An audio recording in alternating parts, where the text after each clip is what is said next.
Hey, how's it going, folks? Well, the biggest news of the day has to be the release of Lars Sullivan from WWE, as Mike Johnson over at PW Insider has confirmed. WWE quietly released Lars Sullivan last month, and the WWE official did confirm today that he has been released from the company. Lars Sullivan was one of those acts who got signed with the company in 2013, many years ago. Didn't actually have his first match until 2015. Debuted on television in 2017. In 2019, he was accused of making offensive posts on online forums. Many years prior, he did apologize for that. WWE fined him $100,000, but he was required to complete sensitivity training. That same year, he did suffer an injury. That put him on the shelf until October 2020, so just a few months ago, and he hasn't been seen on WWE TV since. So now Lars Sullivan is gone from the company.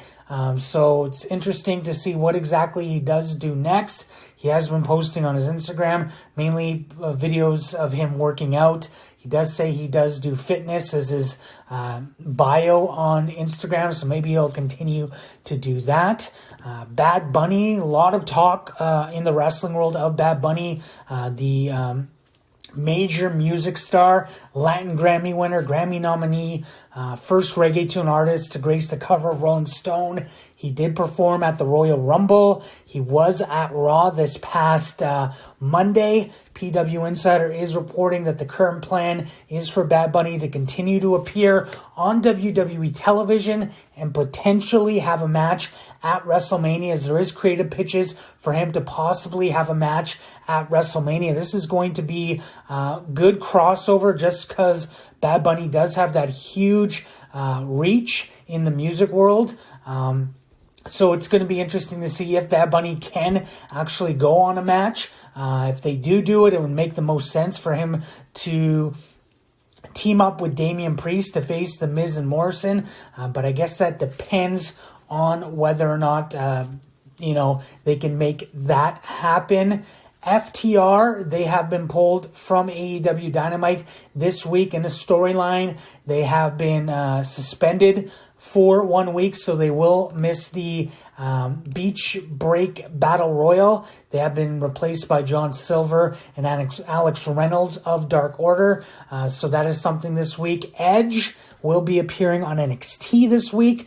So that's something that obviously WWE needs some good competition with their NXT for the big Beach Break event that AEW does have, and having Edge on the program should certainly bring in some viewers. Matt Riddle has signed a contract with WWE, a new contract. There was a little bit of doubt and conflicting reports over the last week whether or not he actually signed a deal. Originally, Dave Meltzer of the Wrestling Observer did report in December he was offered to sign a new deal, $400,000 per year, plus a $50,000 bonus for every Saudi Arabia show.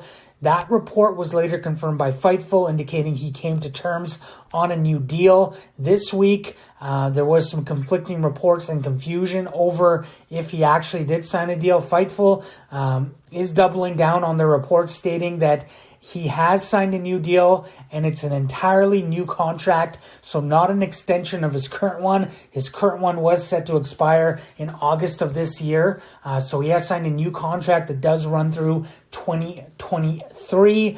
WWE, it does look like they have signed one of the top independent names from the Buffalo, New York area. There is a bunch of guys from Buffalo who have been wrestling in that scene for many years, and two of them are in AEW right now. That is the former Pepper Parks, He is the Blade and the Butcher. So they're heavily involved in the Buffalo scene.